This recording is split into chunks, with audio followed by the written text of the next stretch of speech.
ఓం గం గణపతయే నమః. ఐం సరస్వత్యై నమః. ఓం శ్రీ గురుభ్యో నమః. హరి ఓం. ఓం శరణాగత దీనార్త పరిత్రాణ పరాయణే సర్వస్యార్తి హరే దేవి నారాయణి నమోస్తుతే. ఓం వాగర్ధావివ సంపృక్తో వాగర్ధ ప్రతిపత్తయే జగతః పితరో వందే పార్వతీ పరమేశ్వరో. ఉమామహేశ్వరార్పణమస్తు. వీక్షిస్తున్నటువంటి ప్రేక్షకులందరికీ కూడా ఈ మార్చి మాసంలో 2026 సంవత్సరము మనకి 19వ తారీఖున వచ్చేటటువంటి శ్రీ పరాభవనామ సంవత్సర నూతన సంవత్సర యుగాది శుభాకాంక్షలు. ఈ సంవత్సరం అంతా వచ్చే సంవత్సరం వరకు కూడా గ్రహాల యొక్క స్థితిగతులు అందరికీ అనుకూలించి వారి యొక్క జన్మజాతకాలు కూడా అదృష్ట భాగ్యాన్ని కలుగజేసి మీకు ఆ పార్వతీ పరమేశ్వరులు దీర్ఘ ఆయుష్యు ఆరోగ్యము అనుకున్నటువంటి ప్రయత్న కార్యాలన్నీ కూడా సాధించేటటువంటి ఆ యొక్క అకుంఠిత దీక్షని ప్రసాదించాలని ఆశిస్తూ ఆశీర్వదిస్తూ మరి మార్చి మాసంలో మనకి 3వ తేదీన ముఖ్యంగా మంగళవారము ఫాల్గుణ మాసము శుద్ధ పౌర్ణమి తిథి రోజున మంగళవారం రోజున మధ్యాహ్నం 3:20 నుంచి సాయంత్రము 6:48 వరకు మనకి పాక్షిక చంద్రగ్రహణము సింహరాశిలో పూర్వ ఫల్గుని జన్మ నక్షత్రం అంటే పూర్వ ఫల్గుని నక్షత్రంలో చంద్రుడు కేతువుతో కలిసి కేతుగ్రస్త ఉదయ పాక్షిక చంద్రగ్రహణం ఏర్పడుతోంది. కాబట్టి ముఖ్యంగా ఈ యొక్క చంద్రగ్రహణం అనేటటువంటిది సూర్యాస్తమయం తర్వాత కనుక వచ్చినట్లయితే పరిపూర్ణంగా మనకి దాని యొక్క నియమాలు వర్తించేటటువంటి అవకాశం ఉండేది. అయితే మధ్యాహ్నము అంటే సూర్యాస్తమయానికి ముందే అది ప్రారంభమైంది కాబట్టి సూర్యాస్తమయం 6:05 తర్వాత నుంచి ఒక 40 నిమిషాలు 39 నిమిషాలు మనకి ఈ యొక్క పాక్షిక చంద్రగ్రహణం అనేది మోక్షకాలం కనిపిస్తుంది. కాబట్టి పట్టు విడుపు స్నానాలన్నీ కూడా సూర్యాస్తమయంలోనే పట్టు స్నానము చేసి దానికి సంబంధించినటువంటి మంత్రదీక్షలు ఎవరికన్నా ఉంటే ఆ యొక్క ఉపాసనని చేసుకోవటం, అలాగే పట్టు విడుపు స్నానం కూడా 6:48 చేసేసి ఆ తదుపరి అందరూ కూడా చక్కగా 1 గంట తర్వాత సంప్రోక్షణ కార్యక్రమం చేసుకున్న తర్వాత భోజనాదులను స్వామివార్లకి దేవుళ్ళకి చక్కగా ఆ యొక్క దేవతామూర్తులన్నీ కూడా శుభ్రం చేసుకొని భోజనాదులు స్వీకరించవచ్చు. ఉదయం పూట మాత్రము 9 గంటల లోపల భోజనం అన్నా అల్పాహారం అన్నా భుజించాలి. ఎందుకంటే 7 గంటలు 8 గంటల ముందు వరకు కూడా ఈ యొక్క గ్రహణం యొక్క శూల ఉంటుంది కాబట్టి అది ఆరోగ్యానికి కొంత ఇబ్బందికరంగా మన యొక్క ఋషులు వివరించి చెప్పారు. కాబట్టి ఈ చంద్రగ్రహణం రోజున కొంచెం ఆ సమయంలో గర్భవతులు సాధ్యమైనంత వరకు గణపతి ఆరాధన చేసుకోండి. ఓం గం గణపతయే నమః. చంద్రుడు కేతువు కలిసి ఉండటం దోషప్రదం కాబట్టి మానసికమైనటువంటి విపర్య చర్యలు కలగకుండా గణపతి ఆరాధన చేసుకోండి. కొంతమంది చక్కగా ఓం సుబ్రహ్మణ్యేశ్వరాయ నమః, ఓం శరవణ భవాయ నమః, ఓం దుర్గాయే నమః ఈ నామస్మరణని ఎక్కువగా 3:20 నుంచి కూడా 6:40 వరకు మీరు ఇంట్లో ఏ పనైనా చేసుకుంటూ అయినా సరే స్మరించండి. ఎటువంటి భయము ఆందోళన పడవలసిన అవసరం లేదు. మరి ముఖ్యంగా ఈ యొక్క మేషాది మీనరాశి పర్యంతము 12 రాశుల వారికి ఈ మార్చి 1వ తేదీ నుండి మార్చి 31వ తేదీ వరకు మరి వీరికి గ్రహాల యొక్క స్థితిగతులను తెలుసుకుంటూ మరి కుంభరాశిలో ఈ మాసమంతా కూడా ముఖ్యంగా మార్చి 1వ తేదీ నుండి కూడా మనకి కుజుడు రాహువు అట్లాగే రవి బుధుడు శుక్రుడు మార్చి 2వ తారీఖున మీనరాశిలోకి వెళ్ళిపోతున్నారు. మార్చి 2వ తారీఖున ఉచ్చస్థిత రాశి అయినటువంటి మీనరాశిలోకి శుక్ర భగవానుడు శనితో కలిసి ఉంటాడు. అట్లాగే కుంభరాశిలో రవి మార్చి 14, 15వ తేదీ వరకు ఉంటాడు. తదుపరి మీనరాశిలో రవితో శుక్రుడితో కలిసి ఉంటాడు. అలాగే బుధుడు రాహువు కుజుడు మాత్రము ఈ యొక్క నెల రోజులు కూడా ఆ యొక్క కుంభరాశిలో ఉండి మరి కొన్ని రాశుల వారికి శుభప్రదమైనటువంటి యోగాన్ని ఇస్తున్నారు, కొంతమందికి ఇబ్బందికరమైనటువంటి కాలంగా ఆ గ్రహాలు ఇవ్వబోతున్నాయి. అట్లాగే మిథున రాశిలో ఉన్నటువంటి గురువు మార్చి 11వ తేదీ నుండి కూడా రిట్రోగ్రేడ్ అంటే వక్రీగత స్థితి నుంచి రుజుమార్గంలోకి ప్రయాణం చేస్తాడు కర్కాటక రాశి వైపుకి. అలాగే కేతువు సింహరాశిలో తన యొక్క పుబ్బా నక్షత్రంలో ఆయన అంటే కేతు అనేటటువంటి వాడు మార్చి 29 వరకు కూడా పూర్వ ఫల్గుని నక్షత్రంలోనే సంచారం చేస్తూ ఉంటాడు. కాబట్టి ఈ విధంగా చంద్రుడు 2.5 రోజులకి కూడా రాశి పర్యంతం మారుతూ ఉంటాడు. కాబట్టి ఆయన ఇచ్చేటటువంటి మానసిక స్థితిగతులన్నీ కూడా వారఫలాలు అన్వయించి ఉంటాయి. ముఖ్యంగా మరి ఈ యొక్క పంచగ్రహ కూటమి అంటే చతుర్గ్రహ కూటమిగా మనం చెప్పుకోవచ్చు. ఏదైనా సరే ఈ నెల రోజులు కూడా కొంత వైవిధ్యకరమైనటువంటి పరిస్థితుల్ని ఎదుర్కోబోతోంది ప్రపంచము, ప్రకృతి. ఆ ప్రకృతిలో బతుకుతున్నటువంటి మనలాంటి సామాన్య మానవులు, ఎన్నో రకాలైనటువంటి జీవ జలరాశులు కావచ్చు, మనకున్నటువంటి పంచభూతాలు కూడా మన మీద కాస్త శాసించేటటువంటి అవకాశం ఎక్కువగా ఉంది. కుజుడు రాహు యొక్క కలయిక అంత మంచిది కాదు, అనర్థదాయకము. సరే, దీనిని అంగారక గ్రహయోగము అంటారు, కానీ ఇది కొన్ని రాశుల వారికి అయితే కనుక చాలా బెడదనిస్తుంది. జన్మజాతక రీత్యా ఈ యొక్క గ్రహాలు ఏదైనా సరే కాస్త ప్రతికూలమైనటువంటి పరిస్థితులను కనుక కలగజేసేటటువంటి పరిస్థితి ఉన్నట్లయితే మటుకు మరి వారు ఇప్పుడు వారి యొక్క జన్మరాశి నక్షత్ర రీత్యా ఎన్నో సమస్యలు, మానసిక సమస్యలు కావచ్చు, ఆర్థిక సమస్యలు, వ్యక్తిగత సమస్యలు కావచ్చు, కుటుంబ సమస్యలు, భార్యాభర్తలు, సంతానపరమైనటువంటి సమస్యలు, ముఖ్యంగా వృత్తి ఉద్యోగ వ్యాపార సమస్యలు, ఇవన్నీ ముఖ్యంగా దేహ అనారోగ్య సమస్యలు అనేటటువంటి కలగటానికి, ప్రమాదాలు ఎక్కువగా జరగడానికి అవకాశాలు ఉన్నాయి. కాబట్టి కొంచెం జాగ్రత్త వహిస్తూ సుబ్రహ్మణ్య ఆరాధనని ఆరాధిస్తూ సుబ్రహ్మణ్యేశ్వరుణ్ణి ఈ నెల రోజులు ఎవరైతే ఆరాధిస్తారో ఈ కుజగ్రహము, రాహుగ్రహము, కేతుగ్రహము యొక్క ఆ కలిసినటువంటి ఆ యుతి దోషము పోగొట్టుకున్న వాళ్ళు అవుతారు.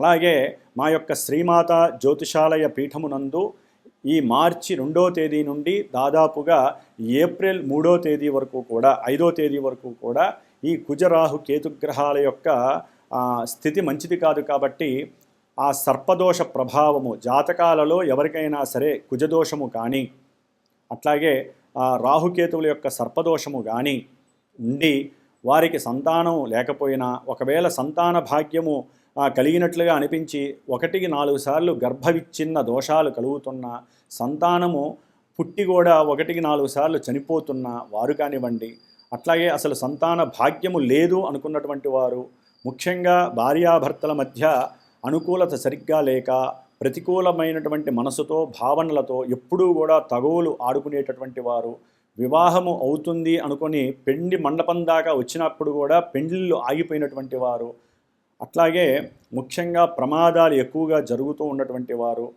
మానసికంగా ఒకరిని ఇష్టపడి ఆ ఇష్టము ఇంట్లో వాళ్ళు కాదని, లేకపోతే మీ గ్రహస్థితి మీ జన్మజాతకంలో ఆ యొక్క ప్రేమ వివాహం జరక్క మీరు ఇబ్బంది పడి, ఒక్కోసారి జన్మజాతకంలో కనుక ఈ యొక్క గ్రహాల యొక్క అసమతుల్యత ఉన్నట్లయితే, ఇబ్బందికరమైనటువంటి వారు స్థానాల్లో ఉన్నట్లయితే ఇప్పుడు వారు కొంత అఘాయిత్యపరమైనటువంటి ఆత్మహత్యా ప్రయత్నాలు కొంతమంది చేసుకునే పరిస్థితులు ఉంటాయి.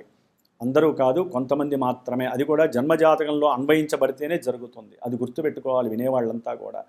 కాబట్టి ఎక్కువగా వాహన ప్రమాదాలు కావచ్చు. ఎందుకంటే ఈ యొక్క కాలచక్రం అనేటటువంటిది చాలా గొప్పది. అక్కడి నుంచి గ్రహాలన్నీ కూడా తమ యొక్క కిరణాలని భూమి మీద ఉన్న ప్రకృతి ద్వారా మన మీద ప్రయోగింపబడతాయి. కాబట్టి మన వంతుగా మనము జాగ్రత్తలు తీసుకుంటూ, మీ వంతుగా మీరు ఆ గ్రహాల యొక్క స్థుతుల్ని స్తోత్రాలను చదువుకుంటూ, కుజరాహుకేతువులకి అధిష్టాన దేవత అయినటువంటి మహానుభావుడు శ్రీ వల్లీ దేవసేన సమేత శ్రీ సుబ్రహ్మణ్యేశ్వర స్వామి వారి యొక్క అనుగ్రహాన్ని పొందుతూ మరి మా యొక్క పీఠమునందు ఈ యొక్క 33 రోజులు కూడా విశేషముగా ఎవరైతే సంకల్పించి వారి యొక్క గోత్రము, పేరు, జన్మ నక్షత్రము, రాశి నాకు ఇస్తారో, వారి యొక్క కోరిక ఏదైనా ఉంటే నాకు తెలియజేస్తారో, లేకపోతే వారికి ఏదైనా ఇబ్బందులు, కోర్టు సమస్యలు కావచ్చు, గృహపరమైనటువంటి గృహ నిర్మాణపరమైనటువంటి ఇబ్బందులు కావచ్చు, ఇందాకే చెప్పినటువంటి ఏ సమస్యలు ఉన్నా సరే అవి వారికి తొలగిపోయి అభీష్టాలు నెరవేరటానికి ప్రతినిత్యము పీఠమునందు నేను స్వామివారికి విశేషముగా కేతువుకు సంబంధించిన దోషపరిహారార్థము గణపతి అధర్వణ సూక్త పారాయణని, అలాగే దుర్గాదేవికి అంటే రాహుగ్రహ దోషపరిహారార్థమై దుర్గాదేవికి సూక్త పారాయణని, కుజగ్రహ దోషపరిహారార్థమై సర్పసూక్త పారాయణని కూడా నిత్యము ఆ జపపారాయణ చేస్తూ ఆ కుజరాహు కేతుగ్రహాలకి పూర్తిగా సంఖ్య ప్రకారము వేదోక్త మంత్రములతో ఆ యొక్క జపాన్ని ఆచరిస్తూ మార్చి 18వ తేదీన అమావాస్య రోజున ఆ దోష నివృత్తి కోసమై నవగ్రహ నక్షత్ర మృత్యుంజయ సహిత గణపతి, దుర్గా, అట్లాగే మన్యు సూక్త సహితముగా విశేషించి సర్పసూక్త హోమంతో పాటుగా సుబ్రహ్మణ్యేశ్వర పాశుపత రుద్రహోమం అనేది నేను చేస్తున్నాను. కాబట్టి ఎవరైనా ఉత్సాహముగా ఉండి జాతకంలో దోషాలు వాటిని నివృత్తి చేసుకోవటానికి మీ వంతు ప్రయత్నంగా మీరు ఎవరైనా సరే మనసులో సంకల్పిస్తే మా యొక్క పీఠానికి ఫోన్ చేసి మీరు కూడా ఆ యొక్క బుకింగ్ అనేటటువంటిది చేసుకోండి. ఇది అందరికీ కూడా అనుకూలంగా ఉండేటటువంటి పరిస్థితికి దగ్గరగా ఉండేటట్టుగా ఏర్పాటు చేశాను. అవకాశం ఉన్నవాళ్ళు దూరంలో ఉన్నా దగ్గరలో ఉన్నా యద్భావం తద్భవతి. ఒక గురువుని నమ్మాలి, దైవాన్ని నమ్మాలి. మిమ్మల్ని మీరు నమ్ముకొని మీ జాతకంలో ఉన్నటువంటి గ్రహస్థితుల్ని చక్కగా సమన్వయం చేసుకోవడానికి ఇది సరైన సమయము.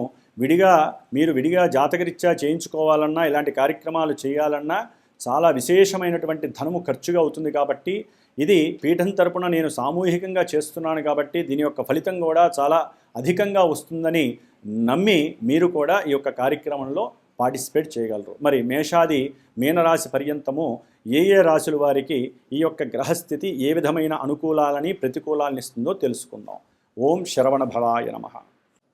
సింహరాశి వారికి మార్చి 1వ తేదీ నుండి మార్చి 31వ తేదీ వరకు కూడా గ్రహస్థితుల్ని గమనించినట్లయితే లాభంలో ఉన్నటువంటి అంటే మిథున రాశిలో ఉన్నటువంటి గురుడు మార్చి 11వ తేదీ నుండి రుజుమార్గం అంటే వక్రత్వం పోయి రుజుమార్గంగా ప్రయాణించటం ఒక రకంగా వీరికి అనుకూలమైనటువంటి సంకల్ప సిద్ధి కలగటం, చక్కటి నిర్ణయాల ద్వారా సహాయ సహకారాల ద్వారా వీరికి మంచి లాభం కలగటం, సంతాన సౌఖ్యం కలగటం, సంతానపరంగా విదేశాలలో ఎవరైనా ఉన్నట్లయితే సంతానం ద్వారా విపరీతమైనటువంటి ధనం కలిసి రావటం, అనుకున్న ప్రతి కార్యక్రమంలో కూడా సత్వరమే లాభసిద్ధి కలగటం, వీరికి ఉన్నటువంటి ప్రణాళికలు కానీ సృజనాత్మక శక్తి కానీ సంకల్పం కానీ లేకపోతే వీరికి ఉన్నటువంటి పూర్వజన్మ పుణ్యఫలితం కానీ ఇప్పుడు అనుభవంలోకి వచ్చేటటువంటి పరిస్థితి సింహరాశి వారికి కనిపిస్తోంది.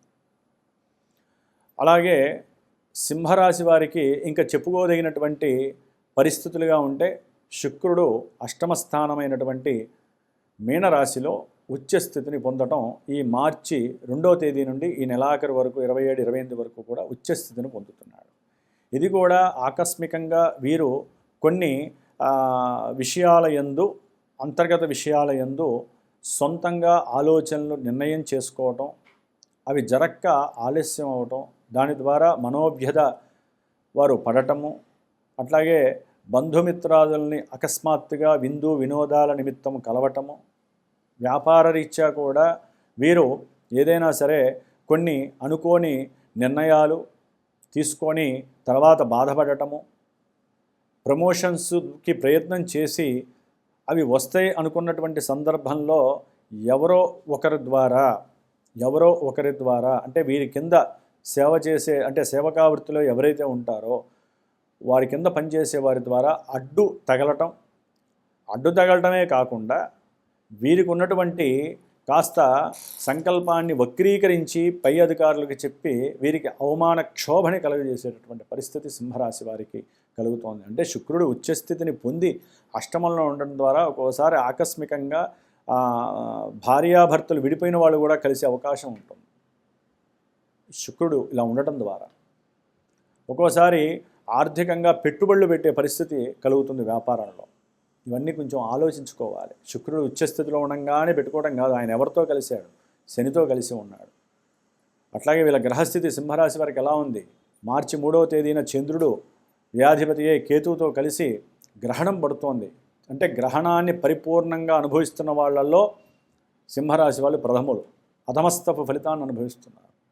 చాలా దోషప్రదం. ఆ రోజున వీరు కంపల్సరీ తగినటువంటి జపతపాదులు చేసుకోవటము, మరుసటి రోజు దానికి సంబంధించిన దానం బ్రాహ్మడికి ఇవ్వటం, అట్లాగే దానికి సంబంధించిన ఏదైనా సరే మంత్రాన్ని చదువుకోవటం, ఆ సమయంలో గ్రహణం పట్టిన సమయంలో వీళ్ళు కూర్చొని ఆదిత్య హృదయ పారాయణ చేయటం, సూర్యాస్తమయ సమయంలో సూర్యనారాయణ యొక్క జపం చేయటం, ఇవన్నీ చేసుకోవటం ద్వారా ఆరోగ్యం సిద్ధిస్తుంది, మనోవికల్పాలు కలగకుండా ఉంటాయి. ఎందుకంటే సింహరాశి వారికి జన్మరాశిలో కేతువు, సప్తమంలో రాహువు, అదే కుంభరాశిలో చతుర్గ్రహ కూటమి, రవి రాస్యాధిపతి అక్కడే ఉండటం రాహుతో, బుధుడు కలిసి ఉండటం ధనలాభాధిపతి అయి, అట్లాగే చతుర్థ భాగ్యాధిపతి అయినటువంటి కుజుడు కలిసి ఉండటం, 3 శుభగ్రహాలు. అంటే ఈ యొక్క సింహరాశి వారికి 3 మంచి అనుకూలమైనటువంటి గ్రహాలు. ఆరోగ్యము, ధనము, అభీష్ట స్థానం, ఫలించే స్థానం ఇచ్చేటటువంటి గ్రహము, అట్లాగే విద్యాస్థానము, ఉన్నత విద్యలు, ప్రయాణాలు, లేకపోతే గృహము, అన్నదమ్ములు, ఇట్లా ఎన్నో రకాలైనటువంటి అన్యోన్యతలు, అనుకూలతలు, అభిమానము, ఆదరాభిమానాలు, ఆప్యాయతలు, ప్రేమ, కోరిక అన్నీ కలబోసినట్టు ఉండేటటువంటి గ్రహాలన్నీ రాహుతో కలిసి ఉన్నాయి.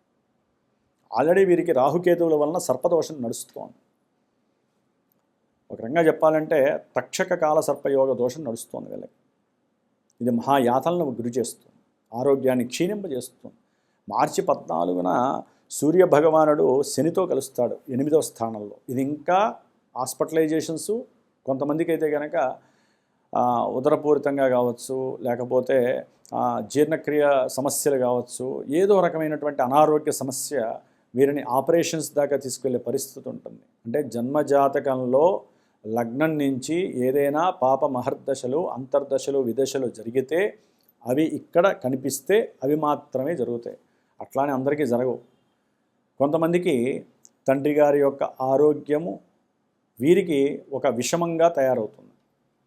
ఆర్థికంగా పూర్తిగా నష్టపోయే పరిస్థితి. వ్యాపారంలో సరైన ఆలోచనలు ప్రదర్శించలేరు. అయిన వాళ్ళతో, ఫ్రెండ్స్తో, మిత్రులతో కలిసి ఉంటారు, విందులు వినోదాల్లో పాల్గొంటారు, ఏదైనా పెళ్లి కార్యక్రమంలో కలుస్తారు. కానీ ఆలోచన ఎక్కడో ఉంటుంది, శరీరం ఎక్కడే ఉంటుంది. శరీరం లోపల ఎన్నో చెప్పుకోలేని బాధలు, అవతల వాళ్ళ నుంచి ఎన్నో రకాలైనటువంటి అవమానాలు ఎదుర్కోవటము. ఎందుకంటే ఒక రకంగా చెప్పాలంటే సింహరాశి వారికి భార్యాభర్తల సంబంధం ఒక రకంగా చాలా కష్టసాధ్యంగా నడుస్తూ ఉంటుంది. కొంతమందికి అసలు ఏం మాట్లాడకుండానే భగ్గుమనే పరిస్థితి వస్తుంది. వీరు మాట్లాడితే చాలు సమస్య వక్రంగా పోవటము, అవతల వ్యక్తి, భార్యాభర్తలు ఎవరైనా సరే. ఎందుకంటే ఇద్దరికీ సరైనటువంటి అనుకూలమైనటువంటి దశలు, అంతర్దశలు జరగవు కదండి. వాళ్ళకి బాగుండొచ్చు, వీళ్ళకి బాగోకపోవచ్చు. ఇక్కడ గ్రహాల యొక్క సమ్మేళనం, చతుర్గ్రహ కూటమి రాహుతో కలవటం ద్వారా పూర్తిగా నిర్వీర్యమైపోతుంది. కుటుంబంలో కలహాలు, ఏది మాట్లాడినా తప్పు పట్టుకోవటం. అది పెద్దన్న కావచ్చు, కుటుంబీకులు, బంధువులు కావచ్చు, భార్య తరపు బంధువులు, భర్త తరపు బంధువులు కావచ్చు, మేనమామలు కావచ్చు, మేనత్తలు కావచ్చు, మరదళ్ళు కావచ్చు. ముఖ్యంగా వ్యాపార భాగస్వామ్యం, వ్యాపారంలో భాగస్వాముల మధ్య విపరీతమైనటువంటి మానసికంగా మాటల యుద్ధంతో గారడి, దాడి 2 జరుగుతాయి. ఎందుకంటే కుజగ్రహం కలిసి ఉంది కదండి అక్కడ. ముఖ్యంగా రియల్ ఎస్టేట్లో అయితే కనుక చాలా చాలా ఇబ్బందికరమైనటువంటి లోటుపాట్లు కనిపిస్తాయి. అట్లాగే విద్యార్థులకి పూర్తిగా విద్య మీద కాస్త అనుకూలమైనటువంటి పరిస్థితులు కనబడట్ల. వారికి విద్య మీద ఆసక్తి తగ్గటం, లేనిపోని వ్యసనాల వైపు వెళ్ళే పరిస్థితులు కలగటం, లేకపోతే విద్యకని చెప్పి అబద్ధాలు చెప్పి ప్రయాణం వేరే చోటకు వెళ్ళటం, ఏదో కొత్తదనాన్ని చూడాలి, సంఘంలో నాకు తెలియని విషయాలను ఎన్నో తెలుసుకోవాలని చెప్పి పిచ్చితనంతో వెళ్ళేటట్టుగా చేస్తారు ఈ కుజరాహులు. ఆల్రెడీ అష్టమశని ప్రభావం. సాధ్యమైనంత వరకు అష్టమశని అంటే మృత్యువుని మన దగ్గర దాకా తీసుకొచ్చి పక్కకి నెడుతుంది. ఏది? వీరికి పూర్వజన్మ సుకృతం ఉంటే కర్మ ఫలితం కానీ, ఈ జన్మలో చేసుకున్నటువంటి కర్మలు ఏదైనా అనుకూలిస్తే, దైవ కర్మలు, హోమాలు, పూజలు, ఏదైనా దైవ ప్రదక్షిణాలు, బ్రాహ్మణి గౌరవించడం, తల్లిదండ్రులు గౌరవించడం చేసుంటే అష్టమశని దోషం కొంతవరకు వీరిని పక్కకి నెట్టేస్తుంది, దోషాలు కలగకుండా. లేకపోతే వచ్చి వాటేసుకుంటుంది. అసలు వాళ్ళ జీవితంలో ఎప్పుడు చూడనటువంటి ప్రమాదపు అంచుల దాకా వెళ్ళిపోతారు. విపరీతమైనటువంటి అవమానాలను చూస్తారు. భార్యతో విపరీతమైనటువంటి శంక, భార్యాభర్తల మధ్య, ఒక భార్య కాదండి, భార్యాభర్తల మధ్య అవసరం లేని ఎడబాట్లు. ఒక్కోసారి భార్యాభర్తలు ఎవరో ఒకళ్ళు వ్యాపారమో ఉద్యోగమో చేస్తూ ఉంటారు. వారి ధనాన్ని వీరు అపహరించటమో, లేకపోతే వేరే చోట దాన్ని నష్టపోవటమో, తెలియకుండా ఎవరికో ఒకరికి ఇవ్వటమో, వీటి ద్వారా కుటుంబంలో భగ్గుమంటే విద్వేషాలు. ఇవన్నీ అష్టమశని గ్రహ దోషాలు. అందుకని హనుమంతుడిని పట్టుకొని వేలాడాలి మీరు, తప్పదు. నాయన హనుమాన్ హనుమాన్ శ్రీరామ రామ రామేతి రమే రామే మనోరమే సహస్రనామ తత్తుల్యం రామనామ వరానని అనుకుంటూ రాముల వారి యొక్క స్తోత్రాన్ని చదువుకుంటూ హనుమంతుడి వారిని మీ చుట్టూ ఆయన ప్రదక్షిణ చేసేలా చూసుకోవాలి. రాముల వారిని ఎవరైతే తరుస్తారో హనుమంతుడి వారు మన చుట్టూ తిరుగుతాడట.